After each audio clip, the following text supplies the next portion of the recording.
Next up, we have the Vlad Costea from the Bitcoin Takeover podcast and open source magazine, coming up to do some super cycle FUD busting, some very nerdy stuff. One of my favorite smiling, energetic young faces in the space. I think this guy's amazing. Looking forward to his talk. Good morning. It's really good to see that you woke up for this event, because I know that some of us partied hard last night. There was that speaker's dinner, and then some of us went to Parallel Police, and that's where the fun took place. And there was a lot of beer. I don't find the oh, it's here.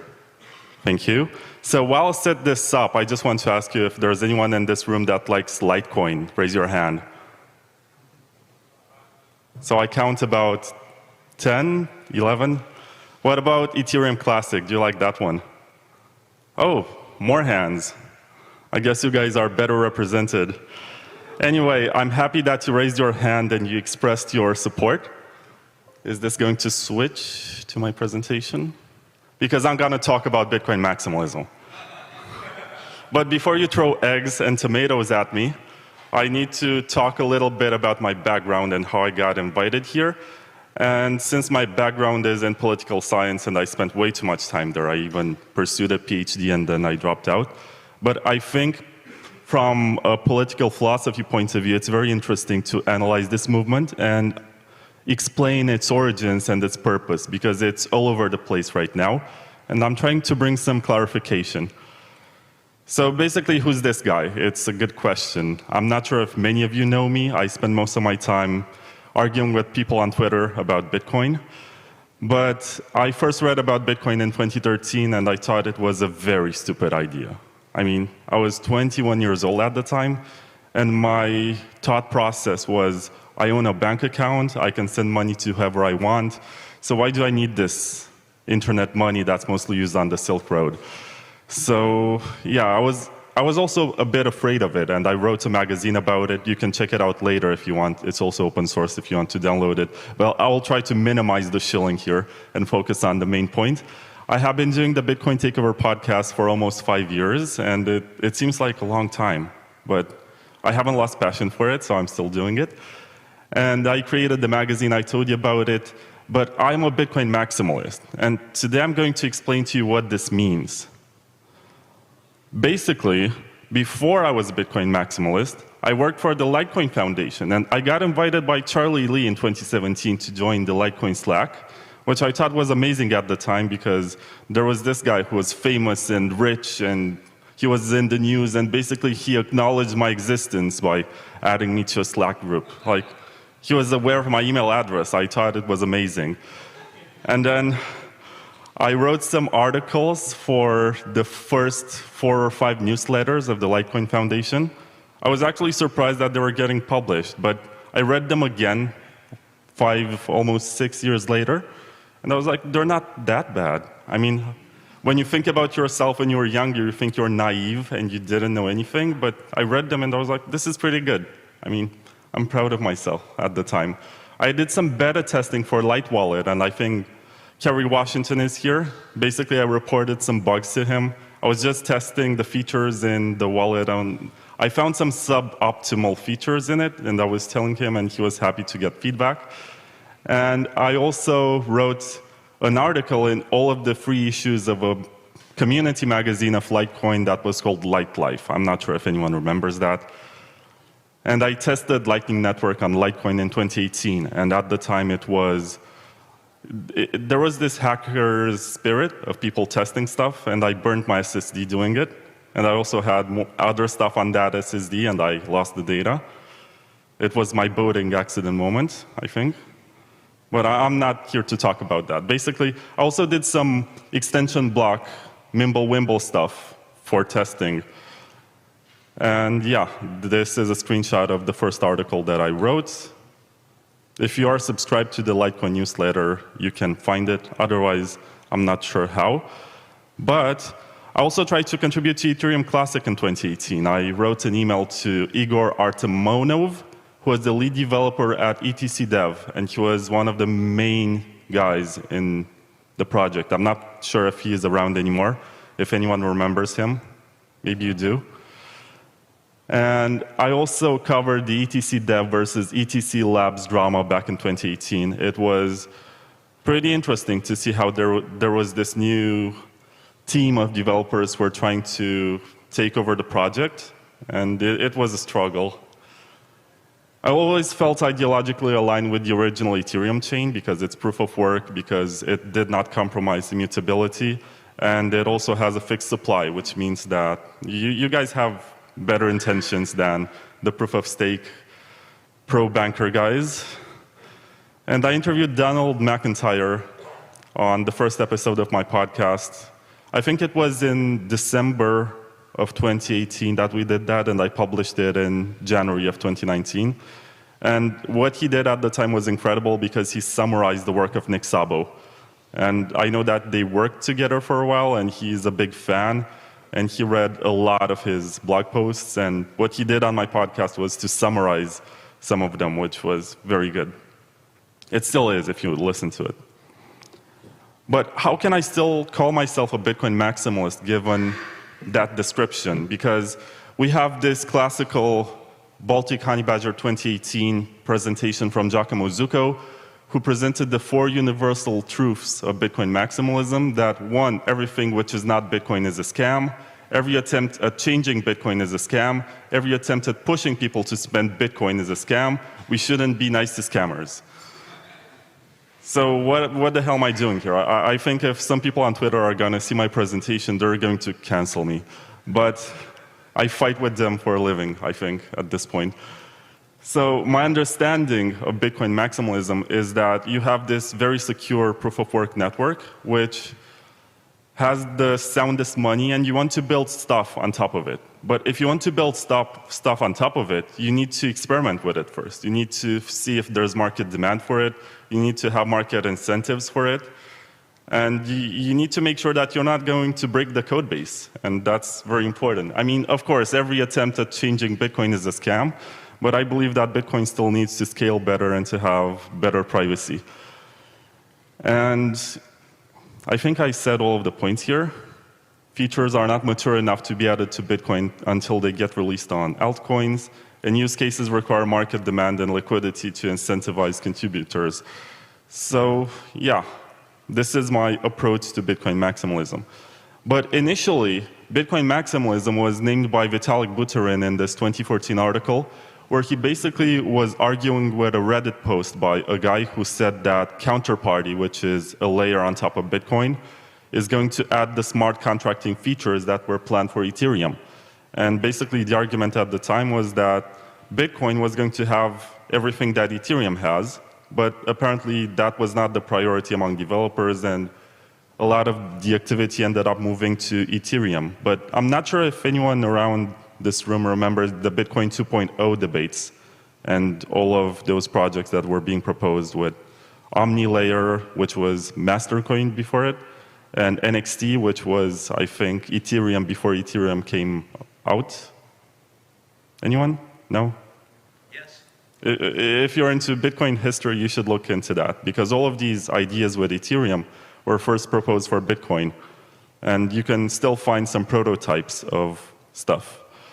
So I did a classification of Bitcoin maximalism, and I think in the next slides I tried to zoom in because I was not sure of the size of the projection, but I think this is pretty good.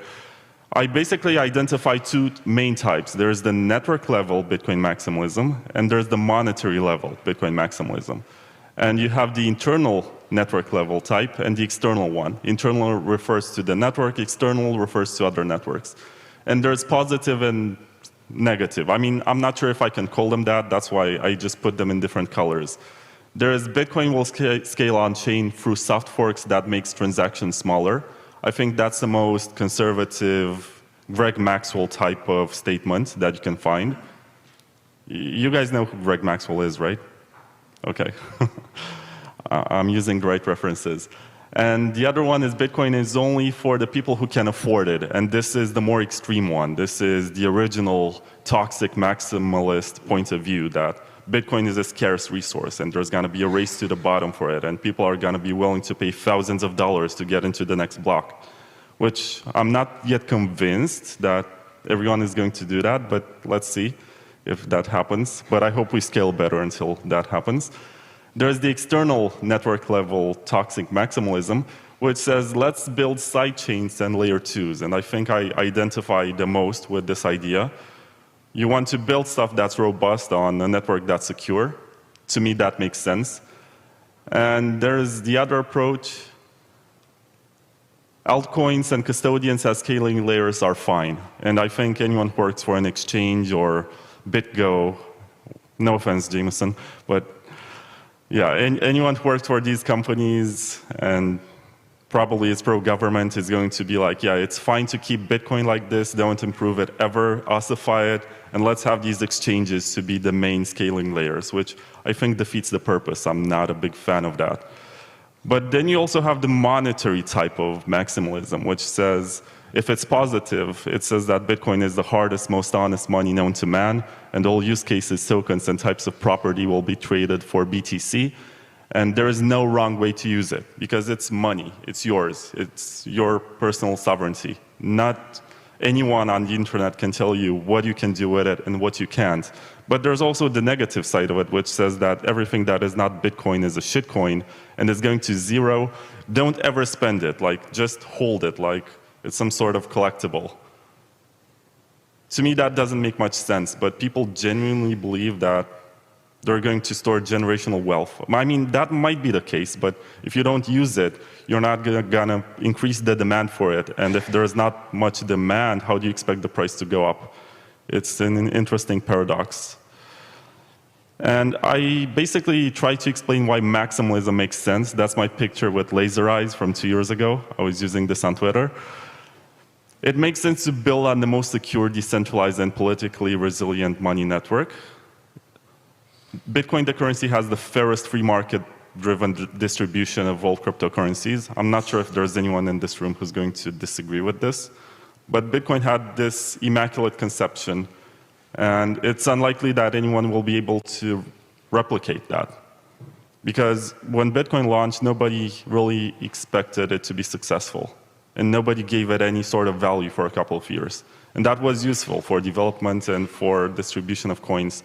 Now, if you deploy something else, I think we had Monero, which had a similar launch, but it was within an industry, and it gained market value instantly. So the fact that it's exposed to markets means that there's more pressure on development, there's more pressure to pre-mine. It's entirely different, and it's very hard to replicate that. I think Rin also tried to do it, and now they're struggling to get funds. And that's unfortunate, but I hope they succeed because they had a pretty good launch. And there's also the argument that being a maximalist protects newbies, but I'm not 100% sold on it. I think that it's the exact opposite.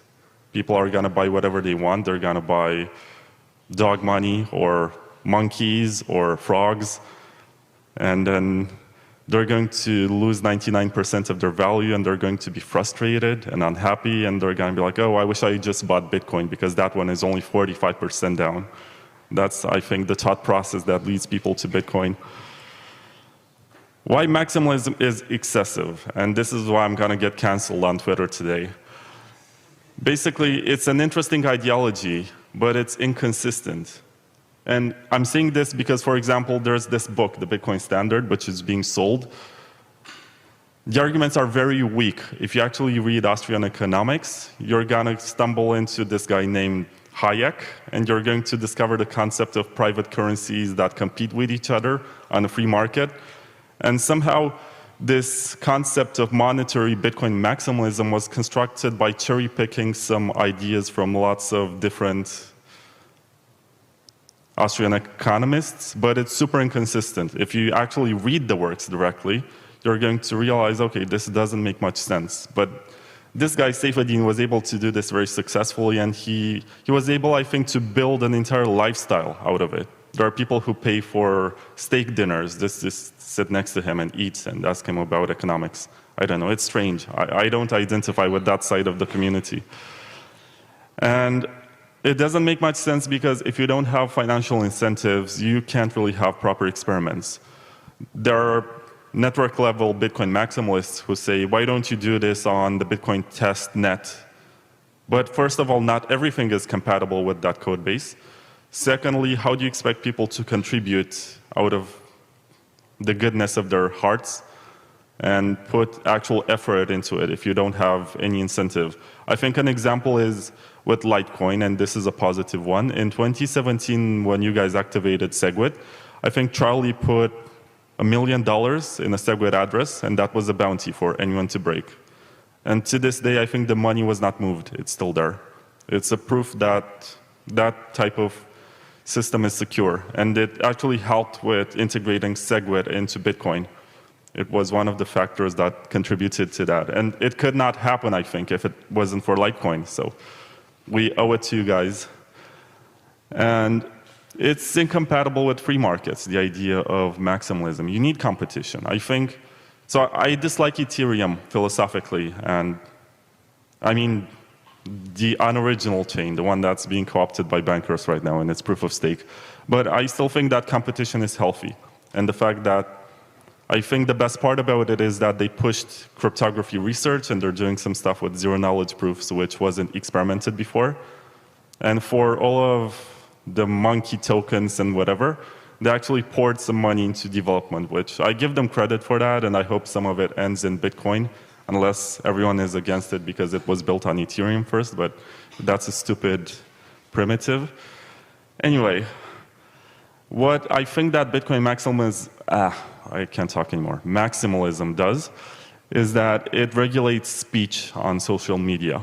Because people meet at conferences, they're like, yeah, I want to buy your token, I want to invest in your company, but they're not going to say it on Twitter because they know they're going to get canceled. So it's just a facade. There's not much depth to this ideology except for a few cases of people who make a living out of promoting a lifestyle. And yeah, I said this, it's more of an ideology and lifestyle than a positive mindset because it's not really building anything. It's too conservative. And this goes back to this struggle within Bitcoin between Austrian economists who don't want to change anything and cypherpunks who actually desire to bring more features. And I think it's the cypherpunks that build stuff, and I have a lot of respect for this. And I thank you guys, the guys who are building stuff, for doing what you're doing. And I also made this slide, which is going to be also controversial and probably get me canceled on Twitter. Who benefits from maximalism? I mean, who also benefits from it? The governments have figured out how Bitcoin works, right? So they don't want it to change, because if it changes, they have to catch up. And if it remains like this, they can tax it, they can overregulate the on-ramps and off-ramps, they can ask you to ban certain IP addresses on your nodes, or they can make that OFAC list for banned addresses that you're not supposed to mine if you're a miner. I think there was only one mining pool that complied so far. It was called Marathon or something. Is anyone from Marathon here? Good. Anyway, surveillance companies also benefit from Bitcoin not improving. There is Chainalysis, which is a famous example. I think Brian Bishop, who's in the back, was invited to audit their code, and they called you incompetent or something. They're like, yeah, you're not good enough for our code base. Because they don't want to show it. They don't want to get exposed for how that works. And they make a lot of money from the fact that Bitcoin doesn't add any type of privacy, at least not on the base layer. But there's the CoinJoin stuff, which is pretty great if you look into it. Financial institutions that play the pump and dump game while they sponsor podcasters who tell their listeners to never sell or spend. These guys make a lot of money, and they make up their memes, and they tell you don't sell until 100K, and then they sell at 68, and you end up holding the bags, and they sell, and they make their money. And they play this game, and they benefit from this ideology of never selling. Large custodians and KYC-compliant exchanges also make a lot of money because, first of all, they issue their own tokens and they experiment with different networks, and they benefit from the fact that Bitcoin does not really change. And of course, toxic influencers who sell seats at steak dinners, they make a lot of money from this lifestyle. My final message to you, and I see that I have 13, no, I'm over time by 15 seconds, so I think I timed this well. Never stop improving Bitcoin. I think It's a very solid monetary network. You don't want to break it, I agree with that, but don't stop coming up with proposals and thinking of better ways to accomplish this, what the mission of this project is, to make payments really trustless and enable peers around the world to exchange money without any third party in the middle, without the permission of any government, and preferably in a scalable and affordable way. So thank you.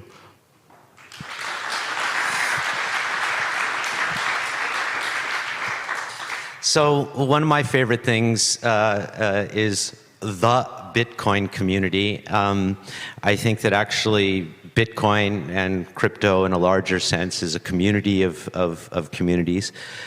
Do you feel that Bitcoin maximalists have gained or lost in two places? One, public messaging, mind share, and secondly, you know, in terms of a broader influence that's outside of, you know, our communication bubbles? Let me explain the concept through this lens. I spend a lot of time asking myself if I'm part of a cult. And I ask myself, does money need to become a religion for it to be successful? And does the US dollar need this sort of advertisement? And they do, but with governments, because that's how they operate. For Bitcoin to succeed, does it need to become a religion? Does it need all of these memes and all of these advices? Advice, it doesn't have a plural. Advice about how you should use it? I don't think so, but this seems to work with some people. There seem to be these guys who dedicate their entire lives to defending Bitcoin at any cost. And by defending it also means making sure that there's never any sort of change, unless it comes from about free developers that they trust. And I also think that's a bit dangerous. It tends towards a single point of failure, but that's not up to me to evaluate. I think they did a good job so far, so I'm not in a position to criticize themselves, but the situation. Did Bitcoin maximalism hurt adoption? I don't really think so, but in some people it triggers that stubbornness, and they say, you know, I'm not going to do what you tell me to. I'm going to do the exact opposite. So to rebels, it's, I guess, off-putting. It makes you not want to get involved in the community, but I guess most people are not like that. And it's unfortunate, I think, because at least in the US right now, Bitcoin is sort of the compliant and the clean coin. And they don't want to be associated with, you know, the past of Bitcoin, which was Silk Road or just rebels trading. So I think that the strongest place or the most prominent place that we see Bitcoin maximalism being active is in scaling solutions and in developing on top of Bitcoin. Our most recent debate is drive chains. And you dive often into these, you know, into these hornets' nests of discussion. So do you think that Bitcoin maximalism really actually has an effect on building on top of Bitcoin or not? Is it, you know, noise in the ether? I think there are a lot of ideologically driven guys who work on Bitcoin for the simple reason that they want to work on Bitcoin. But I think they also do pretty well financially, and they can afford to take losses over the short term. We're developing projects.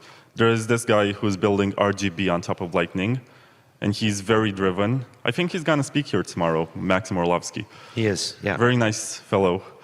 I'm a big fan of his work, but at the same time, he sacrificed many years of his life just burning money out of his own pocket, developing that protocol that's not even getting the kind of reception that he wanted.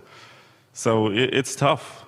I gotta admit, there's not much money in Bitcoin. There's a lot of money being thrown at Ethereum projects, but for Bitcoin developers, there's not as much. So where do you think that money can come from in the ecosystem to support Bitcoin development? You know, where would you like to see more activity that we have development happening like we see on proof-of-stake chains? Well, in proof-of-stake chains, most of the money comes from exchanges, which are the most profitable businesses in the space. In Bitcoin, sometimes it comes from exchanges, but most of the times it's a mix between VCs and early whales who just want stuff to get built. And I think the whales are the ones with the best intentions. They don't care about anything except for improving something that they want to be improved. I think these guys are actually the best kind of investors in development.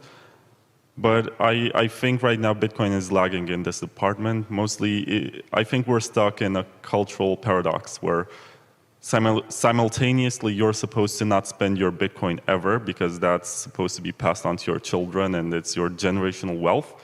But at the same time, you're supposed to increase demand for it. And how are you going to increase demand unless you actually someone sells, you know? Someone actually sends their coins to someone else. And I don't know how that's going to play out, but I do agree that there needs to be more money in development. I think Lightning right now, which is the biggest second layer, is underfunded. It was a big deal when Lightning Labs raised some money back in 2019. It was all over the news and they were so happy. But it seems like VC money also perverts the development. I think Lightning Labs, for example, switched from wanting to make Lightning super efficient and scalable to wanting to add stable coins and basically the US dollar on top of Lightning. And I can understand that there's market demand for this, but at the same time, not only that they diverged from the initial plan, but also it seems like this is the influence of their financiers. And yeah, so there's always trade-offs with finance. This happens a lot in the space. So if you're an OG whale and you want to see sidechains or whatever, you can contact guys who build stuff. Does anybody have a question for Vlad? Because I really think he's a wealth of cultural information and a very solid observer about what's happening out there in the Bitcoin land. Otherwise, okay. We're not done yet. We got a question back in the corner.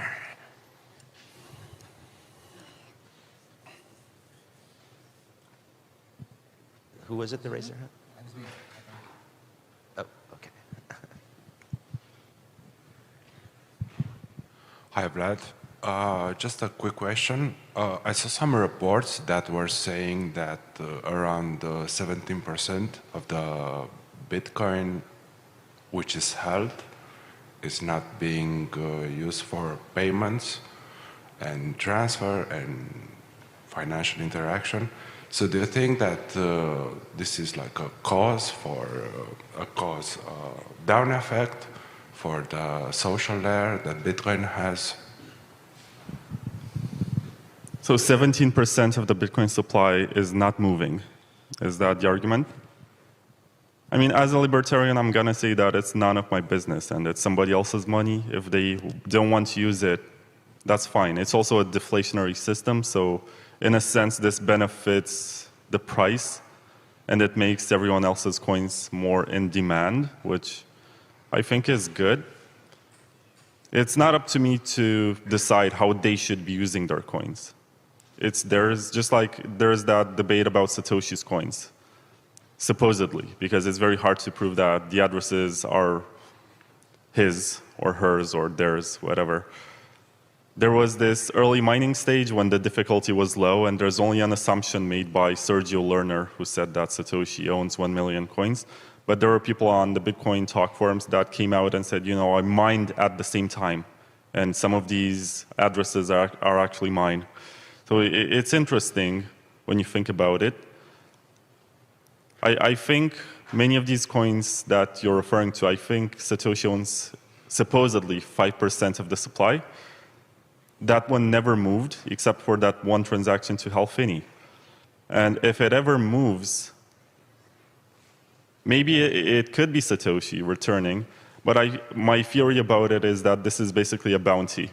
And it's a way to prove that for as long as the funds in these addresses don't move, the cryptography cannot be cracked, and you can't steal. So if these funds are safe, it means that yours are also safe. At least this is my personal understanding of the situation. This can change, But I think also that the market is mature enough at this point. If all of these coins ended up being sold, someone would buy them. Even if the price impact would be great, there's always someone on the other side who's willing to take the risk to buy the Bitcoin dip.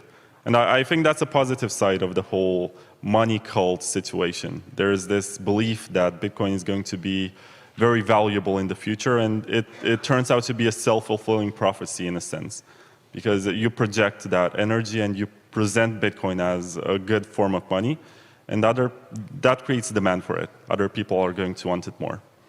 But to be more direct, I don't think it's my business to tell others what they should be doing with their money. If they don't want to move it, that's fine. So next question, our last question will be from Frank Holmes. Thank you, Vlad.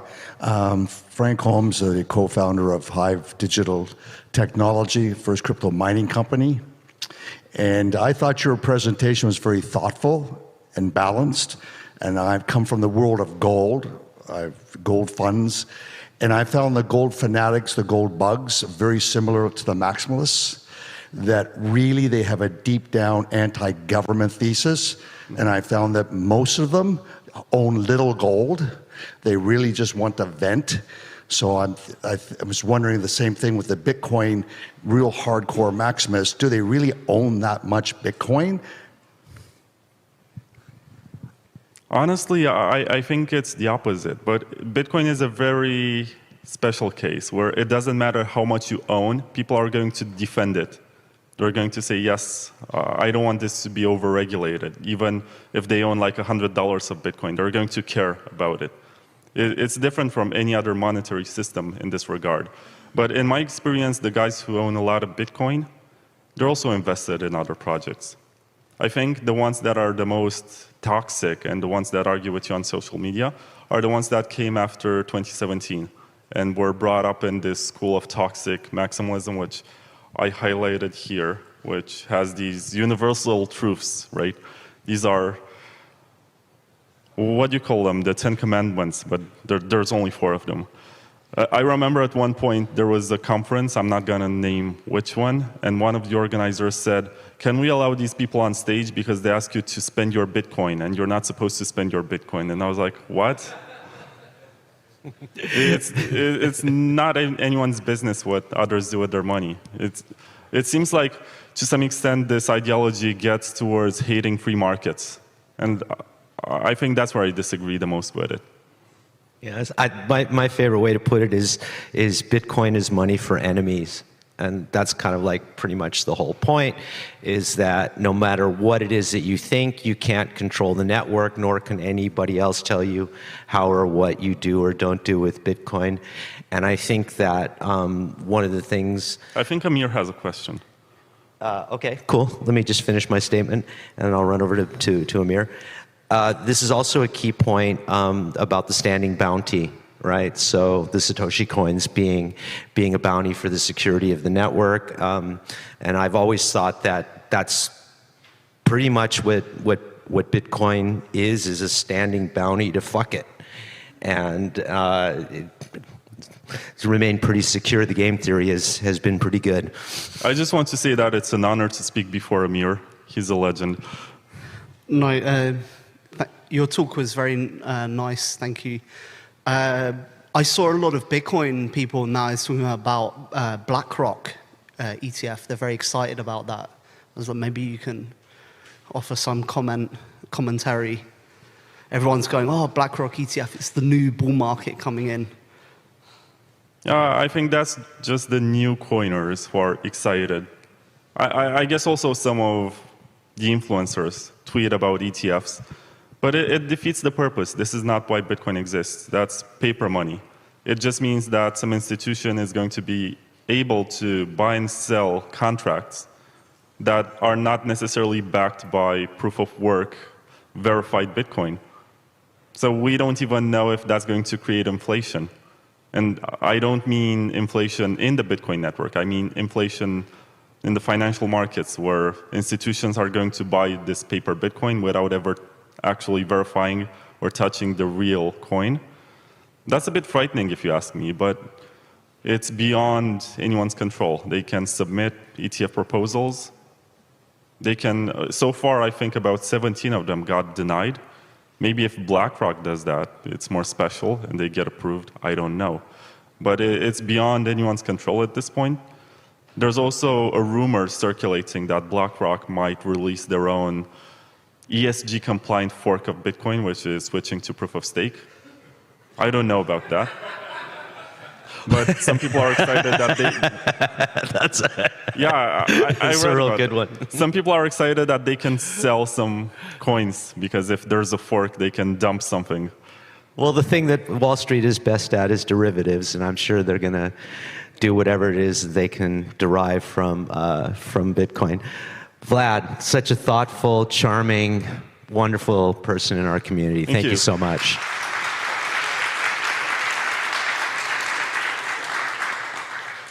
The best part for me about moderating conferences such as this is really to be on stage with people that I know, love, and respect.